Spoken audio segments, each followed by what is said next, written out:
Hello everyone, मैं हूं नरेंद्र पांचाल। आप लोग जवाहर नवोदय विद्यालय प्रवेश परीक्षा की तैयारी कर रहे हैं। मेरे इस चैनल पर मैंने आपके लिए बिल्कुल सरल तरीके से गणित को समझा रखा है। एक पूरी प्लेलिस्ट है, आपने उसको देख लिया होगा। यदि आपने अभी तक नहीं देखा है तो आप कमेंट बॉक्स में अपना नाम लिखें, मैं आपको उसकी लिंक सेंड कर दूंगा। तो चलिए हम गणित में प्रैक्टिस करते हैं। नवोदय विद्यालय में किस टाइप के क्वेश्चन आते हैं आपके इंट्रेंस एग्जाम में, उनको हम आज देखेंगे। तो देखिए, आपका पहला क्वेश्चन है, एक संख्या 15 और दूसरी संख्या 25 है। यदि इन संख्याओं का मसप 5 है, मतलब HCF महत्तम समापवर्तक कितना 5 है, तो लसप यानी कि लघुत्तम समापवर्तक मतलब LCM होगा। मतलब आपको एक संख्या 15 दी है, दूसरी संख्या 25 दी है और इनका क्या दिया है, HCF दिया आपको 5, तो LCM होगा। तो ये बहुत सरल क्वेश्चन है। इस प्रकार के क्वेश्चन को हमने बेसिक वीडियो में सीख रखा है, आपने उन वीडियो को देखा होगा। तो ये क्वेश्चन हमने वहाँ पर, इस टाइप के क्वेश्चन हमने वहाँ देखे हैं। तो देखिए, इसको हम कैसे हल करेंगे। तो पहली संख्या गुणा दूसरी संख्या और बराबर में हम लिखेंगे HCF गुणा LCM। ठीक है, इससे हमारा ये सवाल हल हो जाएगा। तो यहाँ पर देखिए, आपकी पहली संख्या कौन है, तो पहली संख्या आपकी जो है 15 है। ठीक है, हम यहाँ 15 लिख देते हैं। गुणा लगा के दूसरी संख्या क्या दी है आपको, ये 25 दी है, इस 25 को हम लिख देते हैं। ठीक है, ये बराबर का निशान लगाते हैं। मसप यानी कि आपको HCF कितना दिया है, 5 दिया है और आपको LCM यहाँ पर ज्ञात करना, यानी कि आप क्या लिख देंगे, इसको लसप ऐसा का ऐसा लिख देंगे। ठीक है, लघुत्तम समापवर्तक। अब आप समझ चुके होंगे कि ये जो 5 गुणे में है, ये भाग में आ जाएगा आपका बराबर के इधर, यानी कि 15 गुणा 25 और जो है 5 यहाँ गुणे से भाग में आ गया, तो बटे में क्या लिख दिया 5। इधर क्या बचा आपका लसप। ठीक है, यानी कि LCM इधर रह जाएगा। 5 से आप किसी को भी काट दो, 5 से हम 25 को काटते हैं तो 5 5 25, यानी कि 5 का 5 बार में 25 चले जाता है। तो 15 पंजे कितना होगा आपका, ये होगा आपका 15 पंजे 75, यानी कि 75 आपका LCM आएगा। ठीक है, यानी कि ऑप्शन नंबर 2 जो है ये आपका उत्तर होगा। कई बार इस क्वेश्चन में दोनों संख्याओं का गुणा करके दे देते हैं और आपसे जो है या तो HCF पूछेंगे या फिर LCM पूछेंगे। ठीक है, तो दोनों का गुणा ऑलरेडी करके दे देंगे, तो आपको यहाँ करने की जरूरत नहीं है। और यदि सिंगल सिंगल संख्या देंगे तो इस प्रकार से आप इसको हल कर लेंगे। देखिए, सेकेंड क्वेश्चन है, ममता ने एक टीवी है ना 2500 रुपये में, ठीक है, 2500 रुपये में बेचकर कितने का 400 रुपये का लाभ कमाया। तो टीवी का क्रय मूल्य होगा, मतलब ये है कि एक कोई वस्तु है, टीवी है, उसको कितने में बेचा, 2500 में बेच दिया, तो कितना लाभ मिला, 400 का लाभ कमाया। तो टीवी का क्रय मूल्य होगा। तो यहाँ पर हम इसको समझेंगे कि जो क्रय मूल्य होता है ना, और ये विक्रय मूल्य, लाभ कमाया, इसका मतलब है कि 2500 से कम उत्तर होगा यहाँ पर। तो देखिए, तो विक्रय मूल्य मतलब बेचा, कितने में बेचा, तो यहाँ हम लिखेंगे 2500। ठीक है, 2500 में बेच दिया टीवी को। ठीक है, कितने का लाभ कमाया, तो 400 रुपये का लाभ कमाया। ठीक है, इसका मतलब है कि 2500 में से 400 कम करेंगे तो कितने में खरीद कर लाए आप, तो यहाँ पर 2100, यानी कि 2100 में आप उसको खरीद कर लाए।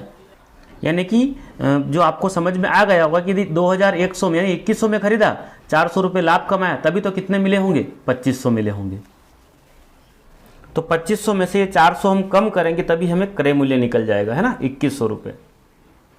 देखिए, आपका यहाँ क्वेश्चन है कि 61 के बटे में आपका इकाई, दहाई, सैकड़ा, हजार, 10,000, 61 के बटे में 10,000 है, इसको दशमलव में कैसे लिखा जाता है। तो बिल्कुल एक सिंपल सा है सवाल, तो इसको हम हल कर लेते हैं। देखिए, इसको हम कैसे करेंगे, तो ये मैंने लिखा यहाँ पर 61, ठीक है, 6 और 1 लिखा। उसके बाद आप क्या करेंगे कि यहाँ पीछे से इस जीरो को लगाएंगे, तो 1 के नीचे 1 जीरो लिख दी, 6 के नीचे भी 1 जीरो लिख दी। अब कितनी बची आपकी, ये 2 जीरो तो लिख दी, यानी कि 2 और बची, तो आप 2 आगे लगा दें, 1 और 2। अब जो 1 है यहाँ पर क्या है, ये 1 है, तो इस 1 को भी लिख देते हैं। देखिए, आपने 61 को पीछे पीछे लिखा, 1 के नीचे 0 आ गई, 6 के नीचे आ गई 0, 2 और बची, और ये 1 जो है ना, इसका मतलब ये है कि हम दशमलव को हटाते हैं तो 1 लगाते हैं, है ना। तो इसका मतलब है कि जो खाली गैप है वहाँ 0 0 लगा दो, कितनी 0, 2 0। तो यहाँ पर जो उत्तर बनेगा ना आपका, ये जो आंसर यहाँ से देखोगे आप, तो 0.006 और 1, यानी कि आगे आप 0 लगा दो, 0.0061, ऐसा आपको कहाँ मिल रहा, तो ये आपको ऑप्शन नंबर 2 में मिल रहा। तो ये आपको समझ में आया होगा। कि हम किस प्रकार इसको डायरेक्ट दशमलव में हम ऐसे इसको हल कर सकते हैं। देखिए क्या क्वेश्चन है, 7 से विभाजित होने वाली संख्या है, मतलब 7 से विभाजित, विभाजित का मतलब है कि पूरा पूरा भाग चला जाए, वो संख्या होती है विभाजित, यानी कि किस संख्या में 7 से पूरा पूरा भाग लग जाता है। ठीक है, तो सबसे पहले हम लेते हैं 196 है ना, तो ये 196 है, इसमें हम 7 से इसको देखते हैं, तो देखो 7 एकम 7 और ये यहाँ पर 7 दूना 14, अब 19 था तो 14 लिया, कितना बचा अभी 5 और अपना बचा है। ठीक है, तो 7 8 56, यानी कि ये पूरा पूरा चला गया इसमें। ठीक है, दूसरी संख्या देख लेते हैं, तो इसका मतलब है कि यहाँ पर ये हमें पहली संख्या है जो 7 से विभाजित होने वाली है। यदि आपको ये काटना नहीं आता तो आप 196 में क्या करेंगे, 7 से भाग लगा देंगे। तो इस प्रकार हम क्या करेंगे, देखिए 7 का जो है 19 में, तो 7 दूना 14, तो ये यहाँ लिख दिया इसके नीचे 14, और इसको माइनस करेंगे, 9 में से 4 गया तो कितना बचा आपका 5 बचा, ऊपर से कितना उतारा 6 उतारा, और 7 के पहाड़े को में 56 कहाँ आता, 7 8 56। ठीक है, तो यानी कि ये 56 आ गया, 56 आ गया, इसको माइनस करने पर यहाँ पर 0 0, यानी कि पूरा पूरा भाग चला गया। इसका मतलब है कि यहाँ पहला ही उत्तर है आपका, जो 7 से विभाजित होने वाली संख्या कौन सी, 196।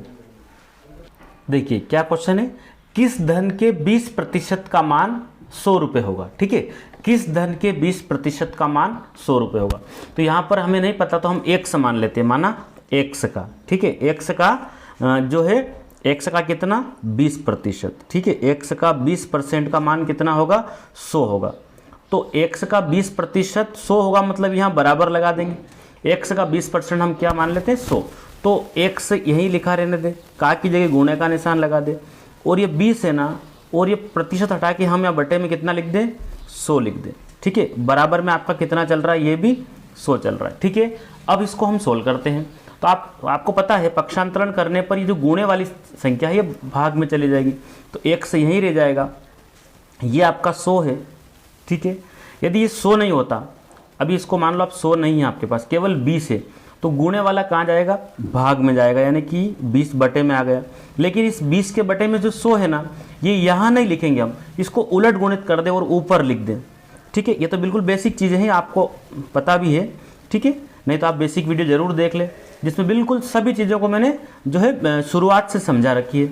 तो आप 1 0 से 1 0 काट दें, इस 2 से इस 10 को काटेंगे, 2 पंजे 10, यानी कि ये 5 है और ये 100 है, तो 5 एकम 5 और 2 0, यानी कि 500। कितना बना आपका, 1 से बराबर कितना आया, 500 आया, यानी कि यहाँ पर जो 3 नंबर ऑप्शन है आपका 500। ठीक है, किस धन का 20% का मान 100 रुपये होगा, तो 500 का 20% कितना होता है, 100 होता है ना। यदि यहाँ पर यदि मान लो आपको एक क्वेश्चन ऐसा दे दे कि 500 का 20% कितना होगा, तो देखिए 500 का 20% जो होगा ना, तो 500 का 20% यानी कि 500 का 20% आप निकालोगे, 500 गुणा 20।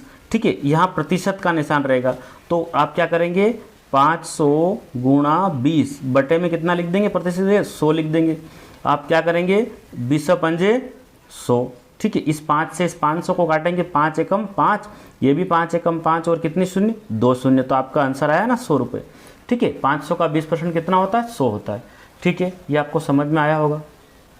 आप अच्छी मेहनत कीजिए, मेरी शुभकामनाएं आपके साथ है, आप जरूर इस परीक्षा में सिलेक्ट हो जाएंगे और अपने भविष्य को आप आगे बढ़ाएंगे और इस देश की सेवा में आप जरूर अपना योगदान देंगे। तो मैं उम्मीद करता हूँ ये वीडियो आपको पसंद आया होगा। आप बिल्कुल प्लेलिस्ट में जाकर मेरे नाम से मेरा चैनल है नरेंद्र पांचाल, आप यूट्यूब में सर्च करेंगे तो आपको बहुत सारे वीडियो मिलेंगे, वहाँ पर आपको नवोदय विद्यालय के वो वीडियो देखना है। देखिए अगला क्वेश्चन है, 12 व 15 के सर्वनिष्ठ गुणनखंड है, मतलब 12 और 15 के सर्वनिष्ठ गुणनखंड क्या है। तो देखिए एक के पहाड़े में 12 आता है तो एक के पहाड़े में 15 भी आता है, लेकिन 12 के पहाड़े में सिर्फ 12 आता है, ये 15 नहीं आता। 12 दूने 24 होता है, तो 15 आ नहीं रहा, ये ऑप्शन अपना नहीं होगा। 2 नंबर में देखते हैं, एक के पहाड़े में भी 12 आता है, एक के पहाड़े में 15 आता है, 3 चौक 12 होता है, 3 पंजे 15 होता है। ठीक है, लेकिन 15 एकम 15 होता है। ठीक है, और यहाँ पर हम देखते हैं कि एक के पहाड़े में 12 आता है, 2 के पहाड़े में 2 छंग 12 होता है, लेकिन 2 के पहाड़े में 15 आता है, तो ये 1 और 3 तो हमारा खत्म हो चुका है। ठीक है, फिर हम देखते हैं 4 नंबर पर, तो 1 के पहाड़े में दोनों आएंगे और 3 चौक 12 भी होता है, 3 पंजे 15 भी होता है। ठीक है, तो ये हमारा 4 नंबर हमारा उत्तर होगा। ये 2 क्यों नहीं होगा, क्योंकि 1 और 3 तो इसमें, लेकिन 15 आ गया, 15 एकम 15 होता, 15 दूना 30 होता, तो 12 कहीं से कहीं तक आ नहीं रहा है इसमें, इसलिए ऑप्शन नंबर कौन सा आपका उत्तर होगा, ये 4 नंबर आपका उत्तर होगा। देखिए क्वेश्चन क्या है, 20 आदमी किसी काम को 25 दिन में करते हैं, तो कितने आदमी उसी काम को 10 दिन में कर सकते हैं पूरा। देखिए तो ये क्वेश्चन तो बहुत सरल क्वेश्चन है, कुछ स्टूडेंट तो इसको देखते से समझ गए होंगे क्योंकि हमने बेसिक वीडियो में ये सभी चीज़ें सीखी थी। ठीक है, तो 20 आदमी हैं, किसी काम को 25 दिन में पूरा करते हैं, तो कितने आदमी उस काम को 10 दिन में पूरा कर लेंगे। तो हमने MDH वाले से सीखा था, एम माने व्यक्ति और गुणा लगा के डी। इधर बराबर में भी हमने एम लिखा था और गुणे में डी। एम माने व्यक्ति यानी कि मेन और डी माने डेज यानी कि दिन।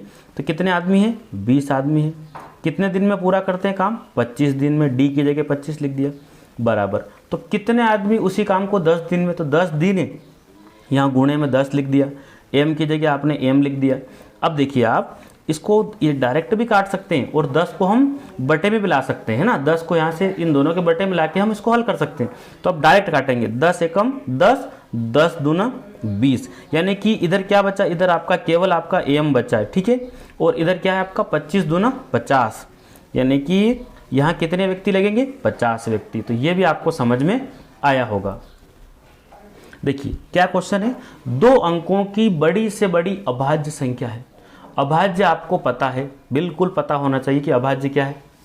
2, 3, 5, 7, 11, फिर 13, 17, 19, ये सभी क्या है, अभाज्य संख्या है। तो आपको 2 अंकों की, ये चारों संख्याएं 2 अंकों की दिख रही है, लेकिन अभाज्य का मतलब ये कि ऐसी संख्या जिसमें खुद से ही भाग जाए, किसी दूसरी संख्या से वो विभाजित नहीं हो, स्वयं से भाग जाए, वो अभाज्य होती है। तो यहाँ पर जो आपके पास उत्तर मिलेगा वो मिलेगा आपको 97। तो यहाँ पर ऑप्शन नंबर 3 जो है आपका उत्तर होगा। यदि आपसे पूछा जाए कि 1 से 10 के बीच में कितनी अभाज्य संख्या है, तो आपकी 4 अभाज्य संख्या है, एक 2 है, एक 3 है, एक 5 है, 7 है। ठीक है, यदि 1 से 20 तक पूछा जाए कितनी अभाज्य संख्या है, तो आपकी अभाज्य संख्या कितनी, 8 अभाज्य संख्या है। तो ये आपकी 1 से 10 के बीच की अभाज्य संख्या 4 है, और ये 11 से 20 के बीच की अभाज्य संख्या आपकी ये भी 4 है, यानी कि 1 से लेकर 20 तक कितनी अभाज्य संख्या हो गई, 8 अभाज्य संख्या। कितनी हो गई, 8 अभाज्य संख्या है। तो मैं आपसे क्वेश्चन पूछ रहा हूँ कि 1 से लेकर 50 तक कितनी अभाज्य संख्या है, इसका उत्तर आप कमेंट बॉक्स में लिखेंगे। वीडियो यदि पसंद आया हो तो लाइक कीजिए, शेयर कीजिए और इस चैनल को आप सब्सक्राइब कर ले, ताकि मैं जो वीडियो डालूंगा वो आपको मिलते रहें। Okay, thank you.